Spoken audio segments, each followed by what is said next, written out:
somebody to hear me. And all I ever wanted was somebody to feel me. And everybody wanna tell me that I'm out of my head when I'm on the mic, that's fine, but that don't scare me. It's been a long time, but I'm back now. Rap out, welcome to the rap house. Rap out, where I live till I pass out. Blackout, blackout, everybody keep on wondering if I still rap now. Are you serious? Anybody out there hearing this? Yo, I came in the game as a lyricist, and I'ma leave like that, period. You sniff lines, I'll write lines. You've now entered in my mind, and you better get ready, cause you might find I'm from a different place in my kind. It's a little bit different than yours is. Quit snoring, hip-hop isn't dead. It's just been in the morning, from the moment I quit recording. Quick record this, listen, I'm warming up and you're misinformed. If you think that I'm slipping up, this ain't sick enough, then I'll skip the chorus. I've been here, ain't nobody heard of me. Yeah, I'ma turn this beat to a murder scene. I don't live for the world, I live for the king, I live for the king. Focus, wrote this with emotion. It's hard to get a break when the doors ain't open. It's hard to get a shot when the gun ain't loaded. And it's hard to make a living when nobody wanna notice. Hold it, what am I, insane? Maybe playing crazy. You put me in a room with a mic, you will not restrain me. You do what you wanna, but you can't contain me. Lazy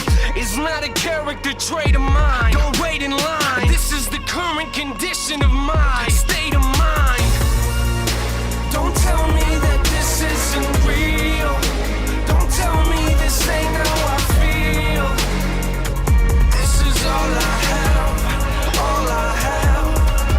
All I ever wanted was somebody to get this. All I ever wanted was somebody to play this. Yeah, take my song, put it on they play, and get goosebumps every time they play it. Waiters, this my calling or not, Father? Maybe I should just not bother. Go back to that 9 to 5, but I am not a quitter, so quit that. I never been a killer, but I guarantee I kill tracks. Put him in the coffin, lost it. Rip that, trying to make an impact in rap. Is that insane? Well, I guess so. Rap though, but give me that pencil, and you ain't never gonna make it. It's all mental. I am in a place where I can't let go.